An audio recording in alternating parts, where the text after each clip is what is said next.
নমস্কার, রিপাবলিক বাংলার Facebook page এবং ইউটিউব চ্যানেলে আপনাদের স্বাগত। আপনাদের সঙ্গে রয়েছে আমি রুমকি।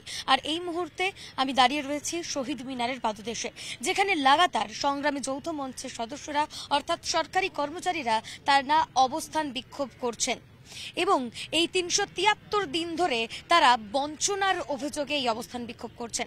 বকেয়া ডিএ তাদের দিতে হবে, এই দাবিতেই তাদের অবস্থান বিক্ষোভ, মিছিল থেকে শুরু করে অনশন।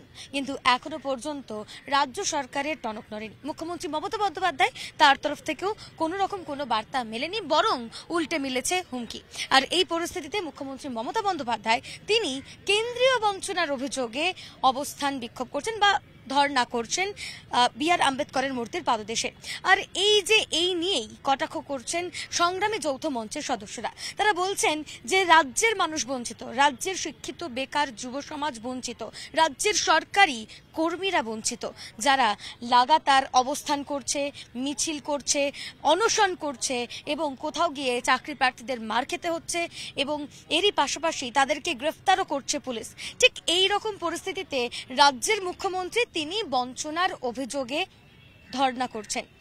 এই নিয়েই কার্যত ক্ষোভ প্রকাশ করছেন তারা বলছেন মুখ্যমন্ত্রী মমতা বন্দ্যোপাধ্যায় যদি বঞ্চনার অভিযোগ করে থাকেন তাহলে সেই জায়গা থেকে তিনি শ্বেতপত্র প্রকাশ করুন, কি কি বঞ্চনা হয়েছে তার তালিকা প্রকাশ করুন এবং যদি সেই তালিকা প্রকাশ করে তারা যদি মনে করেন যে এ রাজ্য বঞ্চিত, তাহলে তারাও কেন্দ্রীয় সরকারের বিরুদ্ধে সেই ধর্নায়, যে ধর্না মুখ্যমন্ত্রী মমতা বন্দ্যোপাধ্যায় দিয়েছেন, সেখানে সামিল হবেন। কার্যত এরকমটাই বলছেন সংগ্রামী যৌথ মঞ্চের সদস্যরা।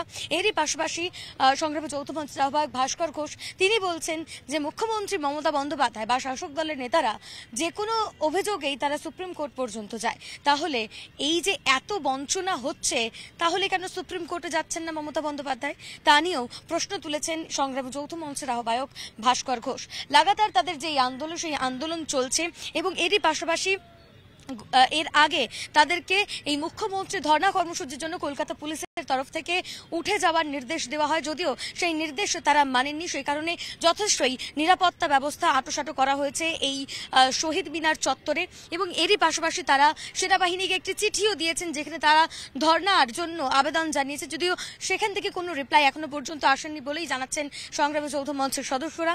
তবে তারা যেভাবে আন্দোলন চালিয়ে যাচ্ছেন সেভাবে তারা আন্দোলন চালিয়ে যাবে বলেই হুঁশিয়ারি দিচ্ছেন। তারা বলছেন যতদিন না পর্যন্ত তাদের দাবি দাওয়া পূরণ হচ্ছে ততদিন তারা এই আন্দোলন চালিয়ে যাবেন। আমরা প্রত্যেকদিন নানা ধরনের খবর নিয়ে আপনাদের সামনে হাজির হই, যাতে সমস্ত খবরের আপডেট আপনারা সবার আগে পেয়ে যান। সে কারণে অবশ্যই রিপাবলিক বাংলার যে ফেসবুক পেজ রয়েছে সেটা ফলো করবেন, রিপাবলিক বাংলার ইউটিউব চ্যানেল যেখানে 24 ঘন্টা লাইভ স্ট্রিমিং চলে, সমস্ত খবরের আপডেট আপনারা সেখান থেকে দেখতে পারেন। এরই পাশাপাশি এরকম কন্টেন্ট শর্টসের মাধ্যমে তো আমরা আপনাদের সমস্ত আপডেট দিয়েই থাকি, তাই অবশ্যই রিপাবলিক বাংলা সোশ্যাল মিডিয়া প্ল্যাটফর্মগুলোতে আপনাদের নজর রাখতে হবে। অন্যান্য সমস্ত খবর, ব্রেকিং নিউজ আপডেটের জন্য অবশ্যই আপনাদের দেখতে হবে রিপাবলিক বাংলা। নানা ধরনের কন্টেন্ট দেখার জন্য লাইক করুন, শেয়ার করুন আমাদের ফেসবুক পেজ, সাবস্ক্রাইব করুন আমাদের ইউটিউব চ্যানেল। পাশাপাশি অন্যান্য ব্রেকিং নিউজের জন্য অবশ্যই চোখ রাখুন রিপাবলিক বাংলায়।